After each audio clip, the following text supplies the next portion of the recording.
Boa tarde, pessoal. Meu nome é Pablo, eu sou analista de conteúdo da Notopo. Primeiramente, agradeço a todo mundo aí que se inscreveu, que veio assistir a nossa apresentação, né? Esse webinar ele tem o intuito de apresentar algumas possibilidades para vocês em relação ao marketing B2B para 2022. E é claro que vai ter uma apresentação, a gente vai trazer o conteúdo, mas ainda estamos abertos para perguntas. Vamos responder algumas que chegaram para a gente ao decorrer das inscrições, mas sintam-se à vontade, tá bom? Pode passar o slide já, Dani. Mini resumo aí da nossa área de atuação. Nós somos uma empresa que trabalha especificamente com o processo de aquisição de clientes, né? A gente estrutura empresas de diversos segmentos e a nossa especialidade ali é no B2B e também atendemos no B2C, sempre visando a previsibilidade de conversão. Pode até passar para o próximo. Hoje, alguns temas vão guiar a gente nesse webinar, né? Como vocês podem ver aí, os itens que nós vamos destacar. Primeiro de tudo, a diferença entre estratégia de marketing e estratégia de empresa. Vai ser abordado também a questão do inbound e do outbound marketing, qual você pode usar, como integrá-los. Também vai entrar ali o tema do ABM ou ICP, né, trazendo ali possibilidades para vocês terem a compreensão de qual é o melhor para a sua situação, né? Além desses parâmetros, nós vamos abordar os OKRs, a importância das metas semestrais e, claro, né, além de trazer uns cenários bem pragmáticos para o mercado B2B nesse ano, nós vamos trazer uns pontos chaves para qualquer planejamento B2B, tá bom? Isso, eu vou até pedir para o Dani passar o próximo slide e vou apresentá-lo também. O Danilo, ele é o nosso CEO, ele é especialista em aquisição de clientes, e no próximo slide eles vão... Aí, Dani, foi, show. Aí vocês conseguem ver um pouquinho da atuação do Danilo, entender um pouco da expertise dele. É uma pessoa que vai conseguir passar para vocês toda uma expertise de mercado e trazer uma orientação bem prática e eficaz para vocês e para a empresa de vocês, tá bom? A partir de agora, o Danilo vai apresentar os próximos slides e eu vou estar interagindo e atento às perguntas para passar para vocês, tá? Vamos lá? Vamos lá, beleza. Muito obrigado, Pablo. Bom, o Pablo já me apresentou, eu sou responsável pela Notopo. Não vou entrar muito mais nos detalhes, porque vocês vão poder achar as informações no LinkedIn. Se eu entrar no LinkedIn e digitar Danilo Aba, vai aparecer toda a minha trajetória. O conceito-chave que eu quero trazer e outros critérios que a gente vai abordar, é o fato que a gente gosta de falar que implementa conceito de engenharia ao processo de marketing e comercial, né? Então, toda aquela coisa de estabelecer as etapas de um processo e definir os gargalos. Por isso que o propósito, a gente fala no topo, é implementar processo de aquisição de clientes, de ponta a ponta. Por isso que a gente ataca tanto a parte de marketing quanto comercial, porque, afinal de contas, o seu potencial cliente tem que passar por todas essas fases antes de se tornar cliente e depois ficar com retenção. A primeira coisa que a gente vai ver, que o Pablo justamente mencionou, é o conceito de estratégia de marketing comparado com a estratégia de empresa e o porquê que isso é importante. Eu sempre gosto de dar alguns embasamentos, meio assim, teóricos para pensar, porque uma das coisas mais comuns que a gente tem quando a gente trabalha no digital é que a gente fala digital, esquece da palavra marketing, que tem o marketing por trás, né? Então, esquece os conceitos mais clássicos de marketing. Vamos fazendo, vamos tocar ferramenta, vamos tocar redes sociais e tudo mais. Sendo que a gente precisa definir o que é marketing para nós, que às vezes não é nem somente digital. E a mesma coisa, outro digamos, paradigmas que eu gostaria de quebrar, que vai encontro com essa tela, é o conceito de que o marketing ele sozinho resolve, né, os problemas da empresa. Eu tenho marketing que funciona e resolve o problema da empresa, ou o problema da empresa não resolve, então é culpa do marketing. Então, vamos entender, primeiramente, o que é o marketing. O marketing corresponde a uma série de atividades estratégicas e táticas que tem como objetivo capitalizar os ativos da empresa no mercado. O que isso significa? Significa que, antes de eu falar de marketing, né, em inglês é marketizar. Então, por que é importante focar alguns segundos sobre esse conceito? Porque primeiro tem que ter ativos dentro da empresa. E depois que eu tiver esses ativos, eu vou capitalizar, vou colocá-los no mercado, vou marketizá-los. Obviamente, o ativo mais comum, né, o primeiro que pode vir na cabeça da empresa é o produto. Mas o produto não é necessariamente o suficiente, né? Até porque senão a gente não precisaria do marketing. Então, vou dar outro exemplo, por exemplo, uma base de contatos, uma audiência, esse é um ativo. Então, quando a gente fala de capitalizar um ativo, vamos definir primeiro o que é um ativo, quais são os ativos da empresa, e aí depois a gente vai ver como é que a gente pode capitalizar e monetizar esses ativos. Caso a gente não tenha esses ativos definidos, que vão além do produto, o que a gente tem que fazer é, digamos, voltar um pouquinho para trás e tentar pensar o quê? Vamos lá, vamos definir, por exemplo, com o Canvas, né? Definir quais são os ativos. Tem uma audiência, tem anos de história, qual que é o meu diferencial efetivo, qual que é a solução, o problema que o meu produto resolve. Quando isso estiver bem claro, a gente começa a fazer o marketing. Caso isso ainda não estiver claro, antes de entrar numa estratégia de marketing, é bom definir primeiro quais são os ativos da empresa. E essa aqui é a primeira dica que eu gostaria de dar a respeito de uma abordagem para planejar 2022, né? Tá? Não vamos simplesmente fazer anúncios e tentar entrar em contato com as pessoas, vamos tentar entender quais são os ativos que a gente pode marketizar, colocar no mercado. E aí, digamos, interligado a esse conceito, né, de marketing e estratégia de empresa, tem o conceito de inbound e outbound, né, que os dois conceitos, acredito, não sei se todo mundo conhece esses dois conceitos, vou resumir bem rapidamente, ou seja, inbound marketing e outbound marketing, até entender quando a gente vai usar um e quando a gente vai usar o outro. Outro conceito muito importante que a gente precisa deixar claro na nossa cabeça para fazer um planejamento especificamente para B2B, eu vou explicar por que especificamente para B2B. Inbound é o clássico marketing de atração que a gente fala, ou seja, inbound vem da palavra inglesa, né, inbound, que significa de fora para dentro, ou seja, o seu potencial cliente faz o primeiro contato com a sua marca. Isso pode ser nas redes sociais, isso pode ser por via de conteúdo, né, o seu site, enfim, uma série de questões, ou seja, ele vê a sua marca e ele praticamente faz o primeiro contato e a gente vai ter todo aquele trabalho de nutrição dos leads e até gerar uma oportunidade. Já o outbound, que em inglês é de dentro para fora, é o marketing que classicamente é um interruptivo. Interruptivo por quê? Porque você está interrompendo a experiência do usuário. Por exemplo, o outdoor, né, no marketing clássico, ou o clássico anúncio no Facebook, ou anúncio na TV. Aquele é um trabalho de outbound. No B2B, ou seja, você está interrompendo o que a outra pessoa está fazendo. Mas por que você precisa fazer isso? Esse ponto é muito chave, porque a gente vai revisar esse ponto daqui a pouco nos critérios para 2022. É importante porque, obviamente, se eu tenho quem vem atrás de mim, não preciso ir atrás deles, ou preciso complementar, além de quem vem atrás de mim, no inbound, de atração, ou atrás das pessoas que não conhecem a minha marca. Tá? Então, isso aqui no B2B praticamente corresponde à prospecção ativa, ou seja, eu defino quais são os tipos de empresas que eu preciso atacar, né? E eu vou atrás delas, aí posso definir os vários canais, e-mail, LinkedIn, ligação, e depois a gente vai ver. Então, essa aqui é a diferença-chave. E por que é importante essa diferença?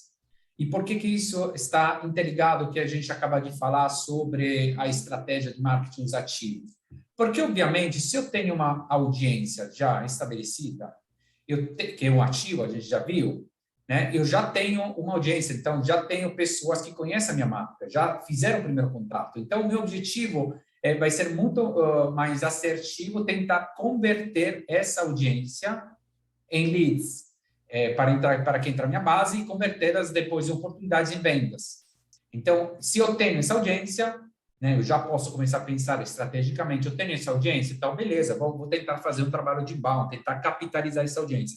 Se eu não tenho essa audiência, eu vou ter que ir atrás, vou ter que criar essa audiência. Então, faço um trabalho de outbound. Então, digamos, sim, pode falar.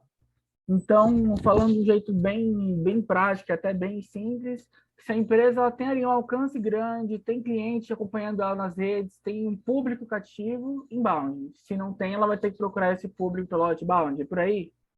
É por aí, sim. A audiência, obviamente, quando a gente fala de audiência, hoje em dia a gente pensa principalmente nas redes sociais, mas não é somente redes sociais, pode ser site, pode ser listas de, sei lá, de pessoas, de clientes ou potenciais clientes que vêm de uma feira, mas é uma audiência, alguém que já conhece a sua marca. Então, aí sim faz sentido fazer um trabalho de capitalização desse ativo de inbound, ou seja, engajamento com a sua audiência para gerar oportunidade. Se você não tem isso, vai atrás, tem que fazer prospecção. E aí, o funil de marketing e o funil de vendas dentro do inbound e outbound, por quê? Porque o nosso funil de marketing é aquele que trabalha a aquisição de cliente, o processo de aquisição de cliente ponta a ponta. Ou seja, aqui tem a pessoa que nem te conhece, nunca ouviu falar, nunca fez contato com a sua marca, e aqui tem um cliente, né, que também pode dar, pode fazer retenção e dar indicação. E por que a gente mostra essa tela? Para mostrar como um processo holístico, digamos, global de aquisição de cliente tem que integrar tanto o funil de marketing quanto aqui o funil de vendas. E vamos ver de que forma. A gente viu que tem o inbound, o outbound e indicação, né? São, digamos, os três macro canais, digamos, de geração de oportunidades, né? Inbound a gente falou, de fora para dentro, outbound de dentro para fora, e indicação alguém indicou. Aí, quando alguém mostra interesse no nosso produto, no nosso serviço, quer conversar com o comercial, né, está interessado na proposta comercial, é assim que ele se torna uma oportunidade. Ele entra, a gente fala que levanta a mão, se praticamente ele quer entrar em contato, ou abre a porta se a gente que vai atrás dele. O ponto, ele está interessado a falar com o nosso comercial, e aí que a gente faz um trabalho ainda de qualificação, ou seja, a gente não vai fazer a proposta aqui, né? Ele entra no nosso pipeline de vendas, é cadastrado no CRM e tem todo aquele processo de qualificação. O que é esse processo de qualificação? A gente precisa entender se realmente aquela empresa, falando de empresa porque a gente está ficando no B2B, se aquela empresa tem fit, ou seja, tem as características que eu defini no meu planejamento, tem aquele tamanho, tem aquela possibilidade de gastar, a geolocalização e tudo mais, e se tem momento, ou seja, se essa empresa tem aquele problema que a minha solução resolve e se tem urgência de resolver esse problema. Só nesse momento que ele se torna um Sales Qualified Lead, que é um lead qualificado para venda, e a gente faz a proposta.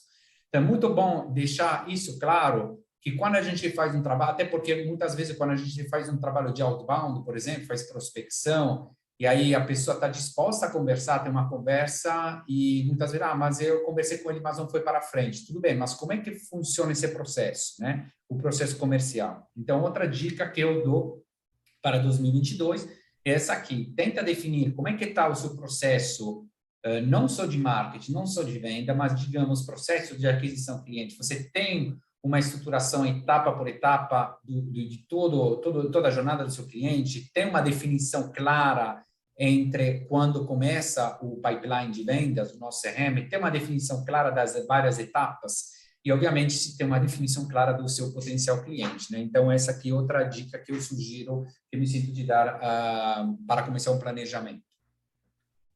E aí que vem... Pode falar.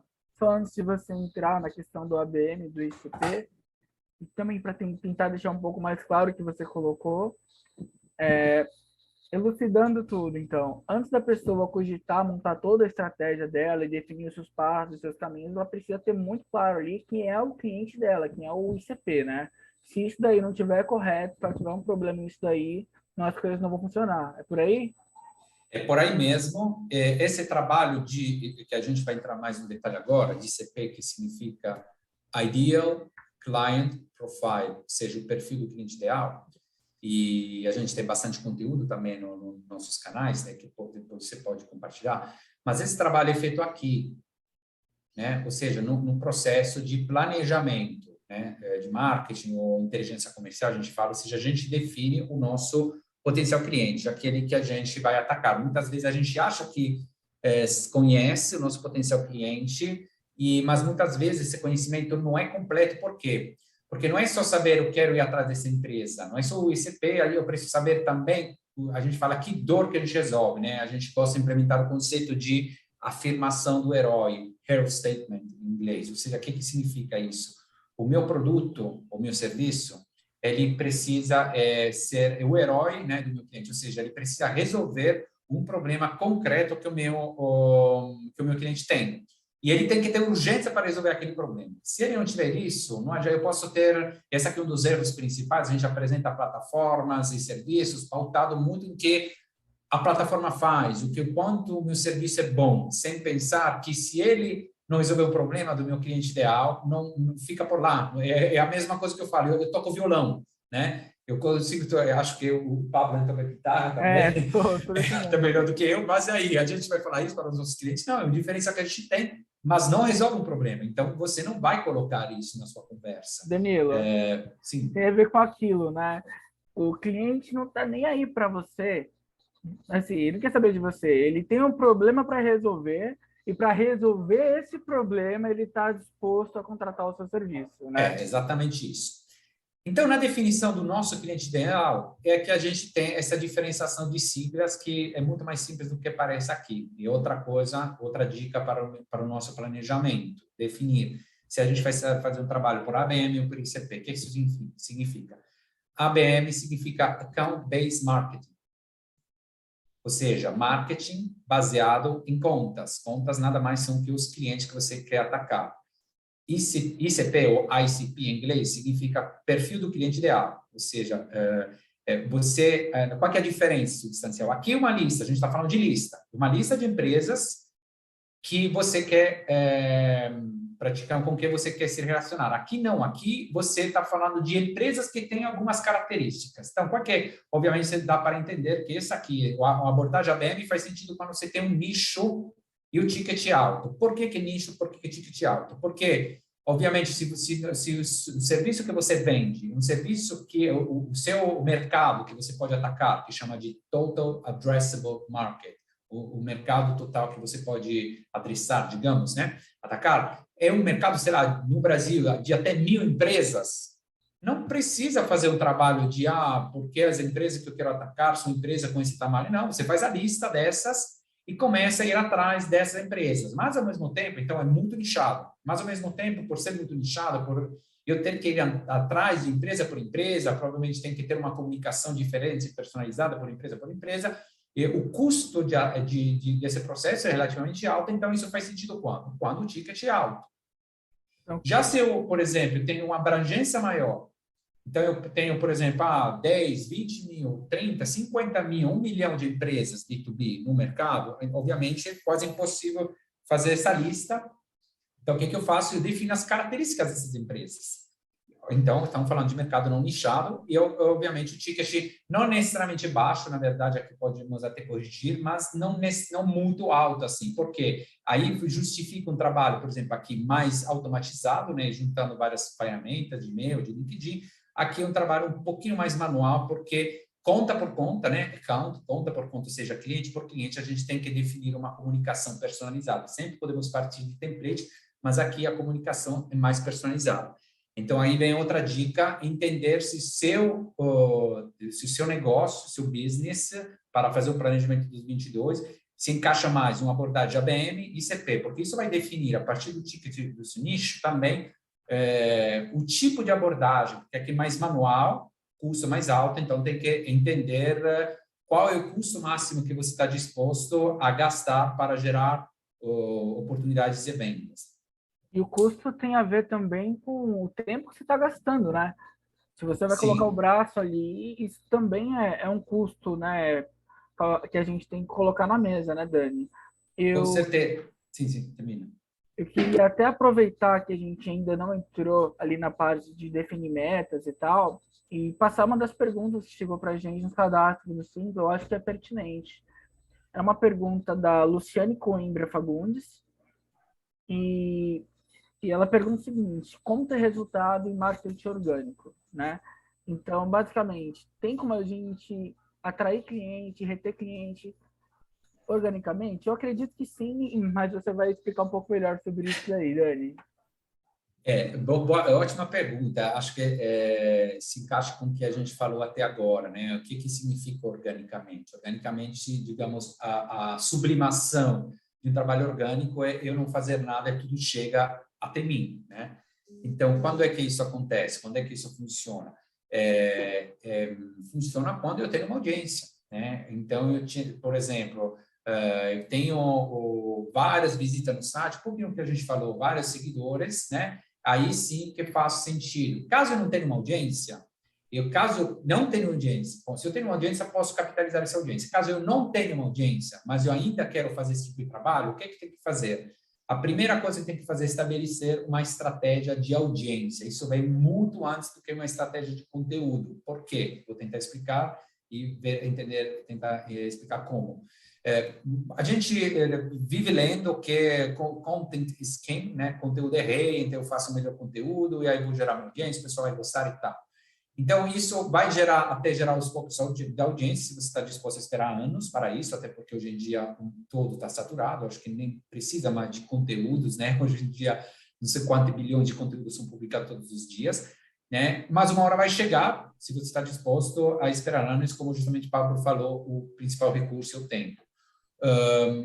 E também precisa acontecer uma coisa, vai olhar os conteúdos principais que estão muito em alta. Será que eles são realmente os melhores? Ou será que talvez chegue uma hora que o Gladwell fala de tipping point, ponto de virada, que chega uma hora que o fato que o cara está postando aquele conteúdo vale muito mais do que o conteúdo em si, ou seja, a audiência, a habilidade dele é criar uma audiência. Então, essa que é a primeira coisa que tem que focar se você quiser um trabalho orgânico. Caso você não tenha uma audiência, você pode pedir emprestada, fazer um trabalho que é uma das dicas que eu vou dar, inclusive mais na frente, de co-marketing. Ou seja, se você tem um conteúdo, tem um produto, tem alguma coisa muito legal que pode ser complementar a alguém que tem uma audiência, que possa precisar, por exemplo, esse conteúdo, você pode oferecer esse conteúdo para essa audiência e todo mundo ganha. Essa pessoa que tem, ou essa empresa que tem audiência vai conseguir entregar alguma coisa de valor e você vai ter uma possibilidade de, entre aspas, posicionar a sua marca. É isso. Então, caso você queira um trabalho de crescimento orgânico, primeiro defina uma estratégia de audiência. Pode fazer SEO no site, pode fazer redes sociais e tal, aquela coisa toda, mas o mercado é extremamente saturado. Se você está começando do zero, eu acho muito difícil, vamos dizer, né, porque nada é impossível, chegar a definir isso a partir simplesmente pela qualidade de alguma coisa que você vai poder fazer. Tá bom? Muito legal, Dani. Tem mais pergunta? Posso Legal. seguir? Tem várias perguntas aqui. Tá, vamos fazer mais uma, então, antes de seguir. Acho que é até mais importante, mais interessante responder perguntas. Eu acho legal, acho muito legal essa interação que a gente está tendo. O Douglas Vitor, ele fez uma pergunta sobre pós-venda, né? Que é a seguinte: quais as estratégias podem ser utilizadas no cenário de pós-venda em serviços B2B, né? E aí o cara já conseguiu vender, o cliente já entrou na carteira, e agora? O que você pode fazer? Tá, beleza. Pós-venda, inclusive, é muito interessante, porque na nossa tela, nosso processo seria essa setinha, né?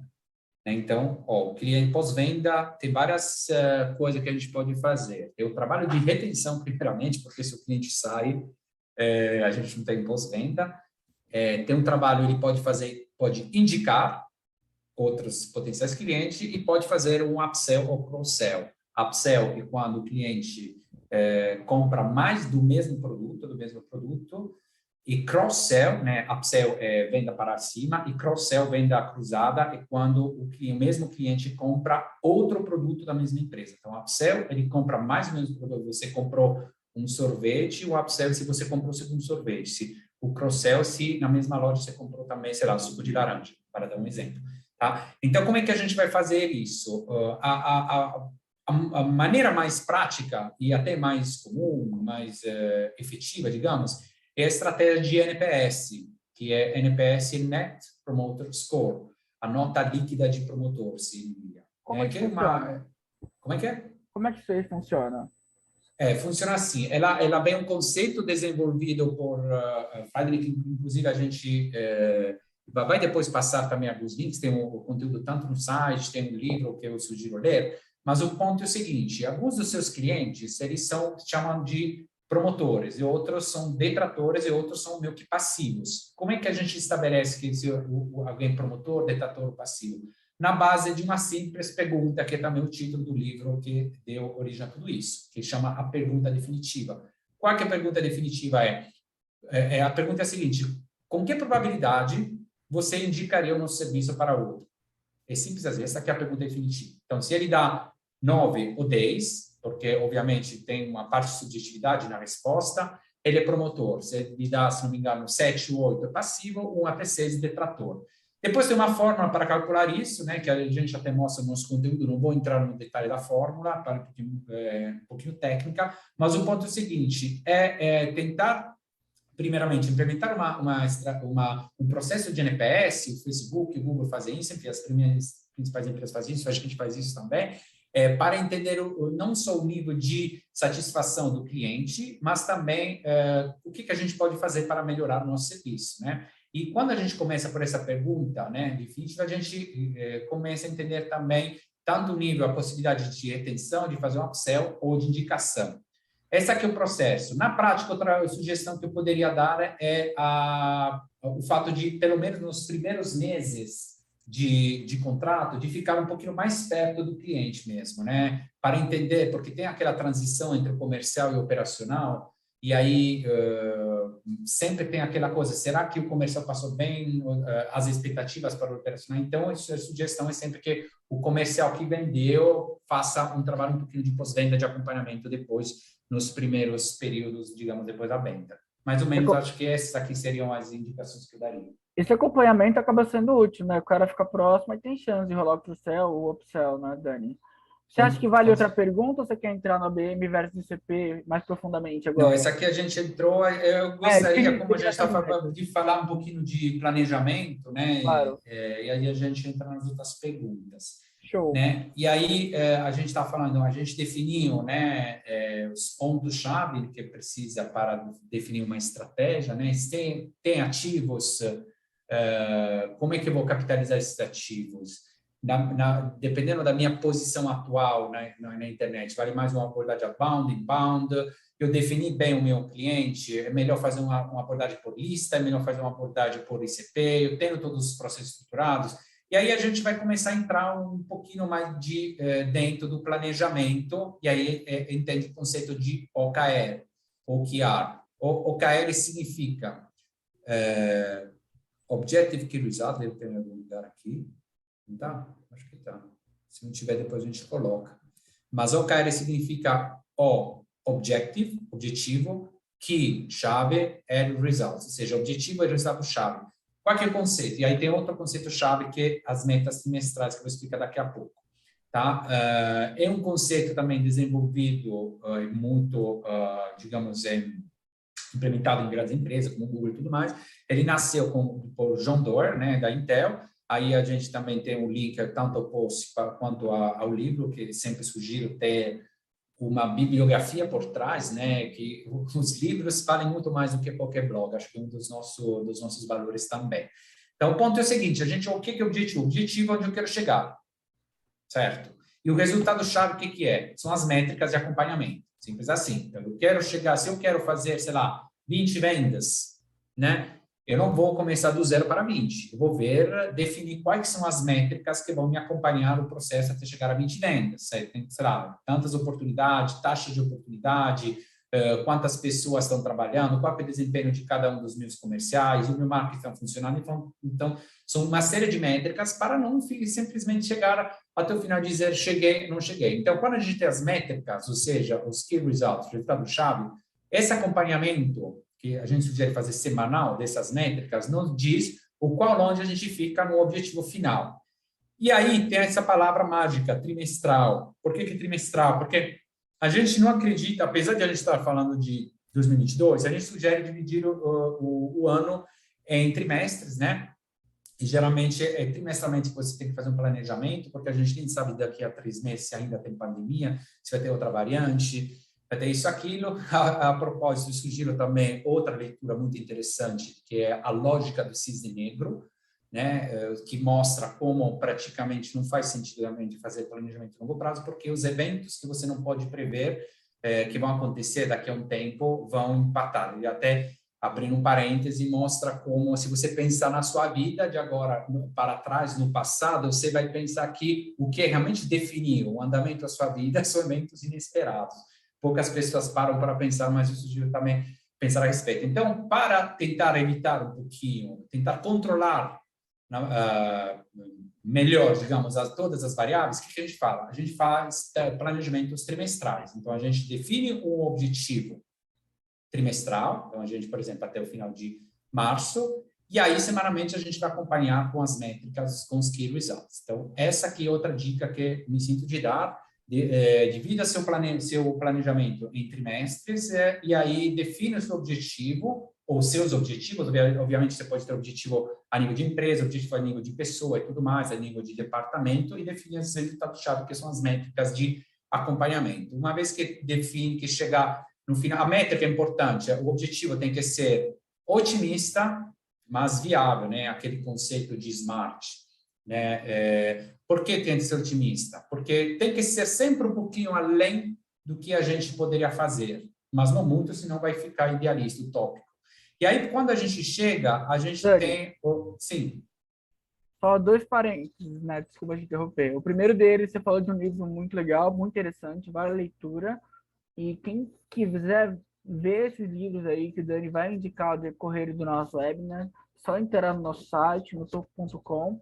Tem uma aba ali onde você vai encontrar várias indicações de livros, várias desenhas, onde você pode ter link fácil de acesso para comprar, você pode entender ali qual vai ser melhor ou não para o seu negócio. Então, primeiro esse parênteses. E Tem reviews segundo, também, né? Isso é tem reviews importante. dos livros, dicas, enfim. Só os parênteses aí para quem quiser saber mais dos livros que ele está apontando aqui. Tudo que ele está falando, você vai achar o link fácil de compra no nosso site. E uma outra coisa importante relacionada aos OKRs, que eu acho que é super válido estar trazendo aqui, é o seguinte: você tem a sua meta ali trimestral, só que a gente sempre lida com o dia a dia, o que pode acontecer diferente. Então, é importante você ter ali uma atenção para que, se for necessário, você atualizar e até alterar os seus objetivos ao decorrer do seu percurso. Nada impede, né, Dani? Não, com certeza. Esse aqui é um ponto, inclusive, muito importante. Não é só importante, assim, o objetivo não é estático, o objetivo é dinâmico, né? Inclusive, quando você faz isso pela primeira vez, não deixa de ser teórico, porque se a gente não tem dados históricos, tem que colocar um objetivo na base do que a gente acha. Então, essa revisão é importante, semanal, é importante também para ver quais objetivos são, se a gente tem que manter o mesmo objetivo ou não, ou mudar. Então, sim, o objetivo mesmo pode ser revisitado. Tem algumas perguntas por Tem aí? uma que veio agora no comentário, Dani. É. O Anderson Barros, ele perguntou o seguinte: é possível realizar um marketing B2B escalável, assim como a gente pode fazer no B2C? Sim, a escalabilidade, obviamente, ela depende, primeiramente, para ter escalabilidade, você tem que ter mercado, né? Então, aquela divisão, diferenciação que a gente fez aqui entre a BM e CP. Se eu tenho isso, a BM, se o meu mercado é muito nichado, não faz muito sentido. Se o meu mercado é muito aberto, faz sentido. A escalabilidade sempre, sempre, sempre vai depender da audiência, tá? Então, o que isso significa? Então, se você estatura a sua audiência, vai procurar outra audiência para complementar a sua. Então, é viável sim, mas esse aqui é o clássico trabalho de inbound. Dentro do trabalho de inbound, entra toda aquela coisa do SEO, da curva de crescimento das visitas no site, dos leads e tudo mais. Então, a resposta é viável, considerando 2 fatores-chave. Primeiro, o mercado, o segmento tem que ser abrangente, né? Então, não pode ser, sei lá, máximo 1.000 empresas. Tem que ter, provavelmente, isso significa também ticket relativamente baixo, né? Provavelmente um SaaS que você está vendendo para empresas, alguma coisa que é escalável desse ponto de vista, né? Do ponto de vista de custos, né? Custos fixos. Então, do ponto de vista do modelo de negócio, o custo fixo é mais escalável, né? E aí, outra coisa, então, abrangência e audiência. Como é que eu faço, antes de pensar, se eu quero escalar, antes de pensar em como escalar as vendas, tem que pensar como escalar a audiência. Eu vou dar um exemplo aqui muito importante, pegando emprestado o conceito de blitzscaling, outro livro muito interessante, a gente também tem no review, é bom fazer. E aqui é praticamente o conceito usado das grandes startups que conseguem captar recursos. O que é o blitzscaling? Blitzscaling significa que você queima mesmo dinheiro para pegar mercado, ou seja, para pegar audiência. Para pegar essa audiência, esse mercado, você faz isso em detrimento do seu lucro. Então, veja aí o Amazon que agora monopoliza o mercado. Por quê? Porque fez vários anos em lucro negativo, prejuízo, com vários capitais, chegou a queimar o mercado, se tornando a única, ou quase, no mercado, e agora faz o meio que ela quiser, né? Então, Essa que eu trabalho. Não fez um trabalho voltado à geração de lucro. Então, o crescimento é muito importante isso. Até é muito importante esse ponto quando a gente define os objetivos, né? Se o meu objetivo é crescimento, muito provavelmente vai ter que ser a detrimento do lucro. Se o meu objetivo é lucro, eu vou ter que ver de forma mais de curto prazo e provavelmente isso vai frear um pouquinho o meu crescimento. Então, crescimento é a audiência tem que investir na audiência a detrimento do lucro. E tem que ter audiência, então tem que ter mercado para isso. Tá Sempre bom? vale avaliar caso a caso, né, Dani? A Amazon torra grana de um lado e recebe muito de um outro, né? Até Mas agora vou. recebe. A Amazon ficou vários Justamente. anos, a mesma Uber, não sei se acho que esse ano foi o primeiro ano que teve algum lucro em algum lugar, né? Ou talvez ainda não chegou. O Twitter ficou 10 anos sem prejuízo, Uhum. mesmo o Instagram foi vendido por $1 bilhão sem gerar lucro. O WhatsApp, por aí também, eu agora não me lembro os números, né? Mas estão falando de bilhões de dólares sem gerar nenhum lucro. Por quê? O que eles tinham? Tinham audiência. A audiência Então, quem vale muito. comprou o Facebook, ele comprou a audiência. Quem investe na aceleração, ele investe em audiência, na criação de audiência. Depois a gente vê lucro. Porque quando a audiência não significa somente que você tem a sua audiência. Muitas vezes significa que você tira a audiência dos outros, né? Então, em alguns casos, né? Esses casos de blitzscaling. Blitzscaling é um caso mais extremo, né? Porque você vai torrando dinheiro mesmo. Mas, geralmente, as grandes empresas, a mesma Nubank, não sei se eu acho, eu não tenho certeza que esteja no lucro, não tenho certeza, mas se está, faz pouco tempo. Ou seja, o crescimento é feito na base da audiência. Então, você tem que ter audiência, tem que ter recurso, além da estratégia para poder atacar essa audiência. Tá bom? Dani, posso mandar uma outra pergunta aí antes de Pode. entrar nos cenários? A gente Vamos está aqui lá. para isso. Tem uma aqui, é uma pergunta um pouquinho mais extensa e é da Larissa Fraga, né? Essa pergunta, ela diz o seguinte: as empresas são feitas de pessoas. Logo, o marketing B2B também diz respeito a essas pessoas. No entanto, tem grande dificuldade sobre como alcançar, encantar e convencer essas pessoas, já que o serviço/produto não está sendo vendido diretamente para o benefício delas, mas sim da empresa onde trabalham. Sinto dificuldade em enxergá-los como consumidor final do meu produto.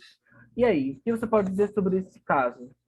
É um ótimo ponto. Realmente, a gente, no final de contas, vende para pessoas. A gente usa o LinkedIn, mas está conversando com pessoas. A gente usa o Facebook, mas está conversando com pessoas. Vende alguma coisa para a empresa, mas conversa com pessoas. Tanto é que no conceito de definição da nossa inteligência comercial, no planejamento, a gente não define só o ICP, que a gente colocou o ICP, né, o perfil do cliente ideal, que, né, a gente meio que resumiu, não entrou muito nos detalhes, mas a gente, dentro do ICP, a gente define o tal de buyer persona. O buyer persona é o tomador de decisão, comprador. Persona é uma palavra latina que significa máscara, né? Então, buyer, comprador em inglês. Então, o que significa? Praticamente, o buyer persona é a simulação, né, do cara que vai comprar. Então, realmente, tem que entrar na parte da pessoa. E aí, uma das coisas que eu preciso ver, além da parte a idade, o sexo, enfim, uma série de questões, tem que entender qual é o problema que ela tem. Ou seja, a minha solução tem que resolver o problema da pessoa antes do que da empresa, né? Porque, obviamente, resolvendo o problema daquela pessoa que é responsável pelo problema que eu quero resolver, automaticamente eu resolvo o problema da empresa. E como é que eu faço isso? Então, definir na inteligência comercial o meu buyer persona, simulação do meu comprador ideal, que é a pessoa dentro da empresa. ICP é a empresa, buyer persona é a pessoa dentro da empresa. Como é que eu faço? Eu preciso ir atrás deles. Às vezes eu consigo, com algumas plataformas, tipo LinkedIn, ou até os filtros do LinkedIn, até outras plataformas, eu consigo achar o responsável do departamento de tecnologia da empresa X, ou comercial, e consigo ir atrás dele. Mas, às vezes, eu não consigo achar essa pessoa. As plataformas, o filtro não funciona, as plataformas não conseguem. Ou, às vezes, eu tento entrar em contato e a pessoa não me responde porque, sei lá, não uso o LinkedIn, por várias questões. Então, o que eu faço? Eu preciso entrar, sempre com uma abordagem humana, como se não me engano a Larissa, né, o nome da pessoa que fez a pergunta, falou. Isso, Larissa Fraga. A Larissa, né, falou, então tem que ser, e aí o que eu faço? Eu tento entrar em contato com alguém dentro da empresa. Tem aquele trabalho de abertura de porta que a gente viu no nosso funil. Ou seja, eu entro na empresa, mesmo que não fale com a pessoa que é o meu tomador de decisão. Por quê? Porque depois, se eu consigo falar com o João, dentro da empresa X, que não é meu tomador de decisão, eu posso pedir que o João faça a ponte para falar com o Felipe, que é o tomador de decisão. Então, essa que é um ponto. Então, não necessariamente quando eu prospecto, nessa primeira parte, eu preciso falar com o tomador de decisão, com a pessoa, eu preciso deixar claro quem o tomador com quem eu quero conversar, mas não necessariamente como eu escolhi. Tanto é que o script que a gente usa para fazer isso na primeira abordagem não é quando eu falo com alguém, eu tenho essa solução, a solução melhor do mundo, quando você faz uma abordagem de prospecção. Não é nem qual que você tem esse problema, mas é quem é o responsável.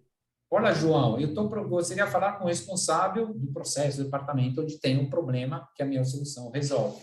É nesse sentido. Então, se eu consigo criar um rapport, um relacionamento com o João, que ele não é o tomador de decisão, eu posso pedir depois para ele fazer a ponte até chegar ao Felipe, que é o tomador de decisão. Claro que se eu conseguir falar diretamente com o Felipe é melhor, tá? Não estou falando sempre de passar pelo João, mas o ponto é a gente precisa sempre tentar um caminho mais assertivo e se não conseguir tentar ir para outros caminhos. Então, a humanização de tudo isso está no entendimento do buyer persona, dos problemas que resolve, e uma coisa mais importante ainda, como o problema dele poderia piorar se a gente não usasse, se ele não usasse a nossa solução. E esse é o conceito que vem de outro conceito-chave, outro livro que sugiro, que é sobre spin selling, né? Spin, que é um acrônimo, que é situação. Quando você faz um diagnóstico de uma empresa, você define a situação, S, P, define o problema, implications, que seriam como é que a situação pode piorar, e aí o spin, o need, né? Que seria praticamente a necessidade dele, então, onde você entrega a solução. Então, muito importante definir, humanizar esse conceito, ir atrás, tentar entrar primeiro na empresa, uma vez que a gente entra na empresa, chegar a falar com o tomador de decisão, o buyer persona.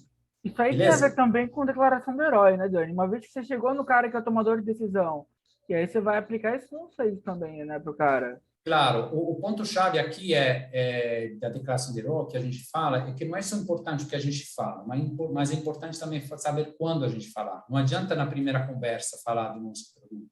Se o cara, na prospecção, no caso, o cara não está procurando a gente, o cara não sabe, não conhece a gente não sabe a situação dele. Então, por isso que a gente precisa primeiro fazer um diagnóstico, chegar ao tomador de decisão e com ele que a gente vai falar do problema. Na primeira abordagem, primeiramente entender quem é o responsável, tá? Tomador de decisão. Beleza? Beleza. Vamos ver algumas cenário para um planejamento pragmáticos, né? Aí, esse aqui meio que é um resumo do que a gente falou até agora, né? A gente gosta do pragmatismo que eu gosto de trazer, talvez da minha experiência como engenheiro. Muitas vezes, quando a gente pergunta algumas coisas, até para os nossos clientes, mais de forma geral, qual é o seu ticket médio, qual é a sua situação, a resposta mais comum é depende. E quando a resposta comum é depende, com depende a gente vai para um lugar. Então, como é que a gente resolve o depende? Criando cenários. Então, essa é uma sugestão outra sugestão que vou dar para esse planejamento. Quando você está falando com o seu potencial cliente e ele não tem muitas ideias claras, é você que cria o cenário para ele, e dentro desse cenário ele vai dizer, não, um pouquinho mais, um pouquinho menos, um pouquinho diferente, e a gente vai chegar a um consenso. Então, para isso, a gente criou alguns cenários que poderiam ser um pouquinho o resumo dessa conversa, né? Então, o que a gente vai fazer, né? Como é que a gente vai atacar em algumas situações específicas? Por exemplo, se eu tenho uma forte presença offline, mas online não tenho presença, o que eu faço? Forte presença offline significa o quê? Que eu tenho uma audiência, só que a minha audiência não está online. Então, o que eu faço? O meu trabalho, a minha primeira coisa que eu tenho que fazer é trazer a minha audiência para online e depois fazer o trabalho de inbound. Tá? Primeiro caso. Segundo cenário, eu tenho uma presença online com uma audiência engajada. Então, obviamente, quando eu falo de audiência, de uma base, seguidores e tal, não é só quantos likes que eu tenho, né? É uma audiência engajada. O que eu faço? De novo, eu vou tentar capitalizar essa audiência, comprar no trimestral, fazer uma abordagem inbound, ou seja, criar conteúdo, engajar com eles, fazer o webinar, enfim, conteúdo para inbound. Outro caso, a minha marca não é desconhecida, o mercado não é nichado, o ticket médio alto, o que eu faço? Pelo que a gente falou, vou fazer um trabalho de prospecção ativa, né? Lembra? Se eu tenho uma audiência, capitalizo a minha audiência, se não tenho uma audiência, eu vou atrás. E ticket médio alto, porque a gente viu que o trabalho de prospecção é meio que tem custos associados fixos, né? Porque tem que criar listas, tem que procurar as empresas e ir atrás. Marca não conhecida, isso aqui já quando o mercado não nichado. Aí outra coisa, marca não conhecida, mercado nichado, ou seja, eu tenho uma startup de desenvolvimento, de gestão de software para empresas que faturam no mínimo $50 milhões por ano. Né? O mercado acaba sendo, não só no Brasil, acaba sendo bem nichado, né? Ninguém me conhece porque acabou de começar. Ticket médio, obviamente, tem que ser alto, e aí a gente faz um trabalho de account-based marketing, ou seja, defino a lista de empresas e vou começar a atacar por outbound. Aqui a diferença é que o mercado não é nichado, então eu defino o meu cliente, potencial cliente, por ICP, por características, aqui é por lista. E aí o último caso, marca não conhecida, mercado não nichado e ticket médio baixo ainda. Tá? O que eu faço?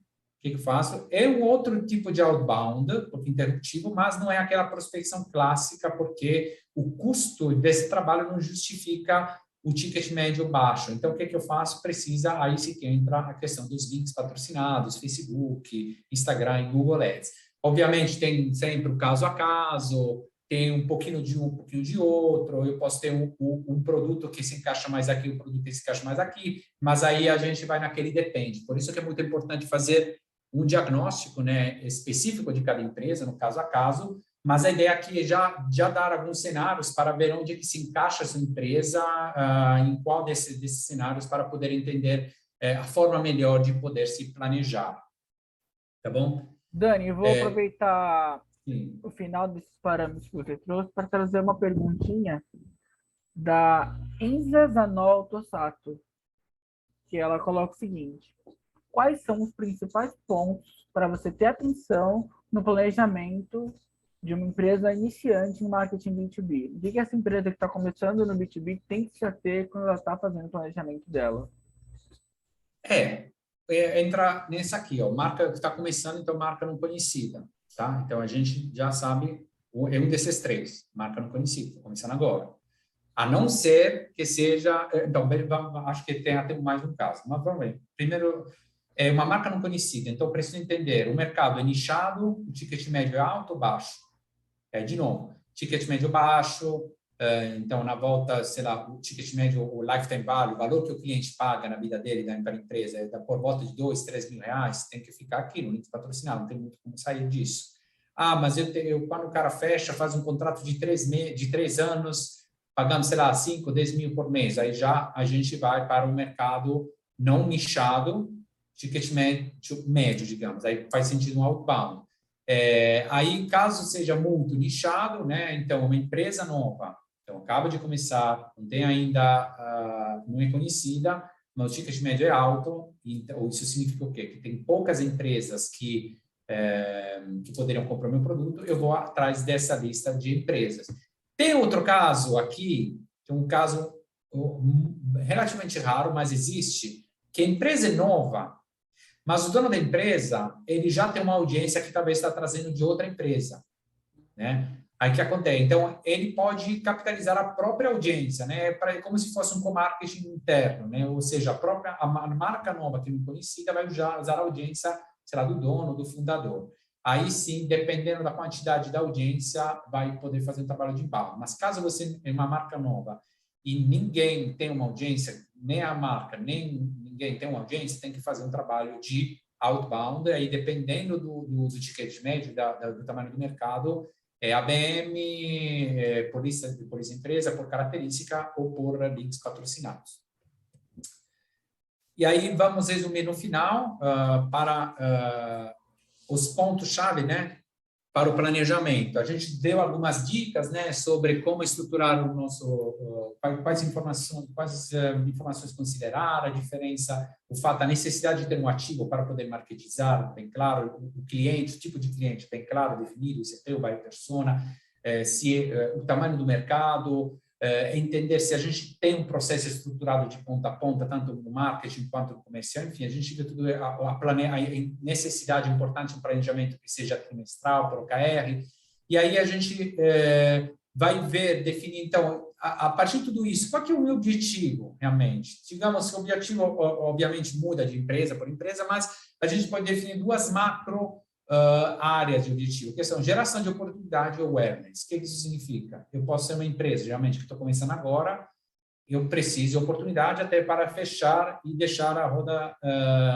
girando assim. Ou não, eu posso ser uma empresa que já está tendo vendas, né, igual a pergunta, eu quero escalar, então o que eu preciso? Preciso de awareness. Só que awareness, ou seja, que a minha marca seja mais conhecida.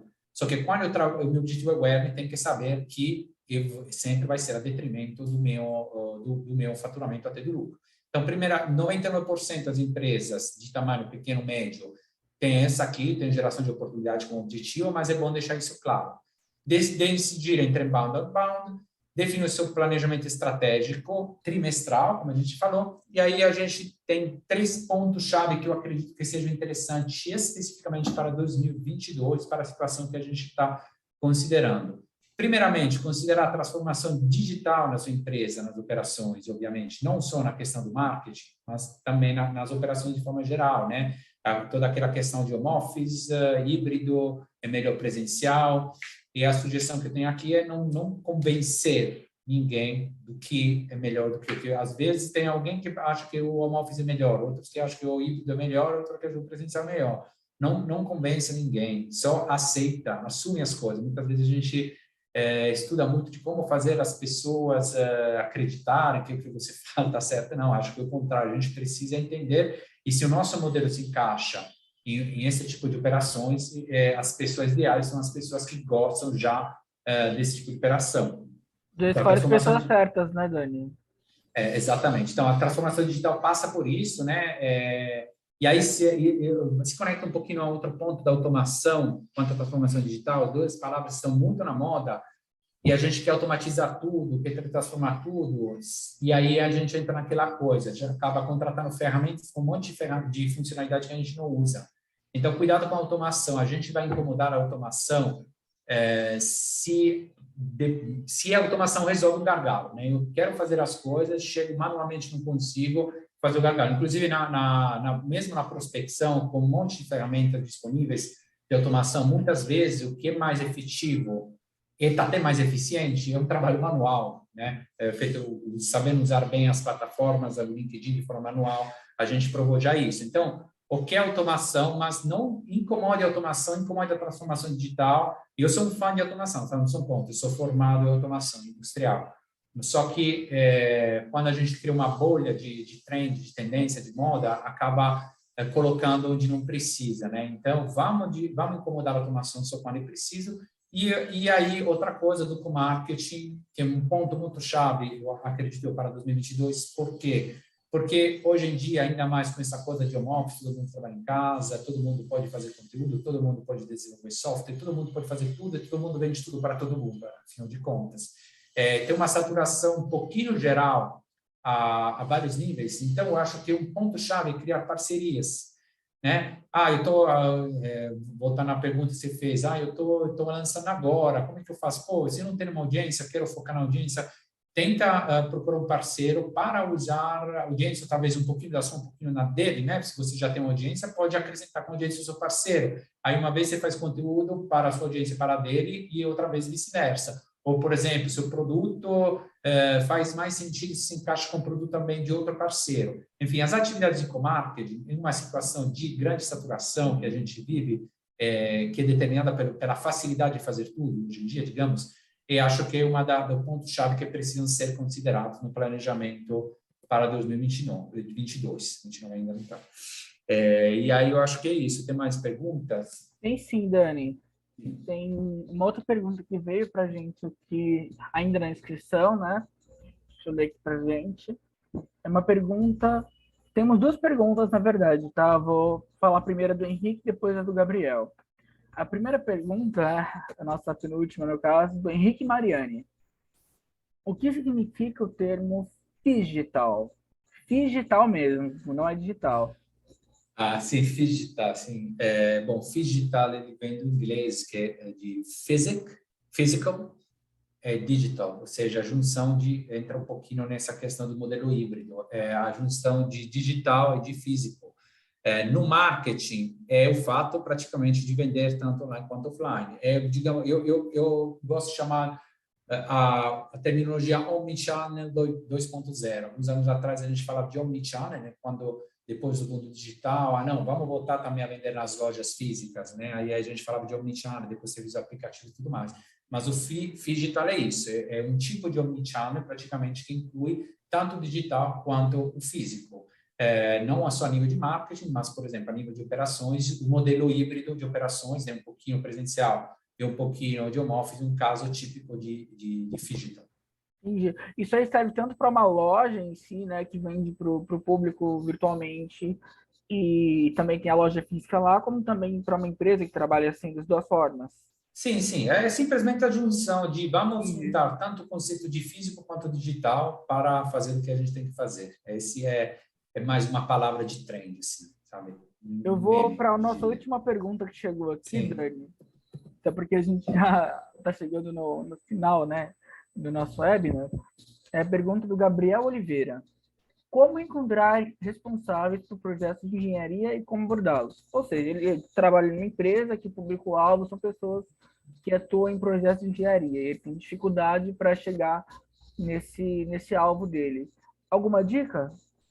Tem que entender se o alvo são B2B, né? Então, tem que entender se o alvo, se o problema dele é definir as empresas com quem falar ou uma vez definidas as empresas, definir as pessoas dentro da empresa com quem falar. No primeiro caso, se não tem claro quais são as empresas com quem falar, significa muito provavelmente que é uma abordagem ICP, ou seja, um mercado relativamente aberto. Porque quando o mercado é muito nichado, a gente bem sabe com quem falar. Então, isso significa que tem que fazer um planejamento muito detalhado de ICP. A gente tem conteúdos para isso, inclusive tem uma planilha para ajudar em um vídeo que mostra como ajudar a definir o ICP. A gente pode até colocar nos nossos lives semanais, né? Como definir o ICP. Então, aí a primeira coisa, se eu tenho dificuldade de entender qual é a empresa que possa, digamos, aproveitar mais do meu produto, eu vou ter que fazer falta um trabalho de inteligência comercial, de planejamento na definição do seu ICP. Quando eu falo de ICP, não é só as empresas e tal, mas principalmente as características, o conceito de SPIN, né, que eu falei, as características, o problema que a sua solução resolve e as implicações, ou seja, o que aconteceria se eu não resolvesse, se aquela empresa não resolvesse esse problema. Então, se eu não sei com quais empresas vou ter que falar, por exemplo, engenharia. Na engenharia, acho que é um pouquinho, entre aspas, mais simples, né, a questão, porque se eu tenho um produto, se eu construo hospitais, eu vou atrás de quem, de fundo de investimento que querem construir hospitais, ou hospitais que existem, que querem fazer outros, querem ampliar. Enfim, é isso. Vou definir quem é meu público, esse aqui no planejamento. Agora, caso o meu problema não seja com quais empresas, mas com quem dentro da empresa falar, aí é uma definição, como falei, de buyer persona. Então, se eu não sei se é o diretor de tecnologia, sei lá, diretor de engenharia, às vezes o dono, o que eu faço? Posso abordar, como eu falei, perguntando para as pessoas dentro da empresa quem é o responsável pelo processo, pelo problema que a minha solução resolve. Quem foi responsável pela expansão? Quem é que é responsável pela implementação dos fundos de investimento nos novos hospitais, voltando ao exemplo dos hospitais. Então, em engenharia é isso aí. Se você, enfim, engenharia B2B, posso pensar criação de fábrica, de indústria, de hospitais, de prédios, né? Ou pode ser também uma questão de consultoria, ou otimização de processos para a engenharia industrial. Então, uma vez que a partir disso, realmente, eu acredito que sentando e trocando ideias sobre qual é o problema da empresa que a minha solução resolve, a gente consegue definir, sim, esse tipo de empresa e começar a atacar os buyers persona. Show de bola, perfeito, Danilo. Eu acho que passa por último slide, por favor. Chegamos no final do nosso webinar, né? Muito legal, muita interação, muita gente mandando pergunta. Só lembrar para todo mundo que participou, que ficou até o final, que semanalmente, agora, às sextas-feiras, sempre às 11, no nosso LinkedIn vai ter live semanal, sempre trazendo ali algum tema relevante, alguma pergunta relevante para estar respondendo para vocês, né? E, assim, momentos curtos, mas sempre à disposição para ajudar outras empresas, outras pessoas que visam crescer aí de forma geral, né? Obrigado a todos que participaram. Dani, alguma palavra final para a gente? Sim, eu quero agradecer também, espero que a gente conseguiu dar esse diferencial de ter um papo um pouquinho mais interativo, né, não unilateral, né, e esse aqui um pouquinho preâmbulo do que a gente vai querer fazer semanalmente. A gente vai trazer alguns assuntos toda semana, nas nossas lives no LinkedIn, e obviamente fiquem, por favor, à vontade ou podem postar nos comentários, né, na mesma página do LinkedIn, as perguntas que vocês gostariam que fossem, ou os temas que fossem abordados. A gente vai falar de vários temas, pontos específicos, dar reviews de livros, porque um dos nossos valores, inclusive, da Notopo como eu falei, sobre a importância dos livros, e realmente dou essa dica final.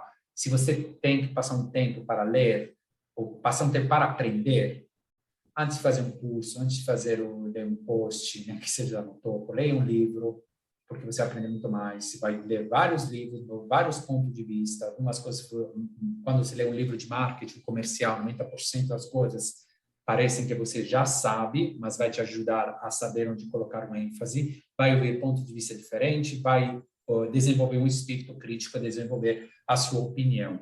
Então, essa aqui que eu me sinto de deixar como última dica, né? Então, estuda muito para 2022, mais dos livros do que do resto, e nos vemos nas sextas-feiras nos LinkedIn. Deixe seus comentários e suas indicações de pauta na nossa página. Até a Isso próxima. aí, conhecimento bom é conhecimento que pode ser compartilhado, e tudo que você aprende fica no seu repertório mesmo. Lembrando, nosso Instagram é no Topo Marketing, no Topo Marketing também no Facebook, estamos no LinkedIn, estamos em todos os lugares, né? Teve bastante gente que veio acompanhar o evento através do LinkedIn. Nós estamos muito ativos por lá, sempre comentem, estamos à disposição. Muito obrigado. E é isso. Tchau, né, Dani? Até a próxima. Tchau. Tchau.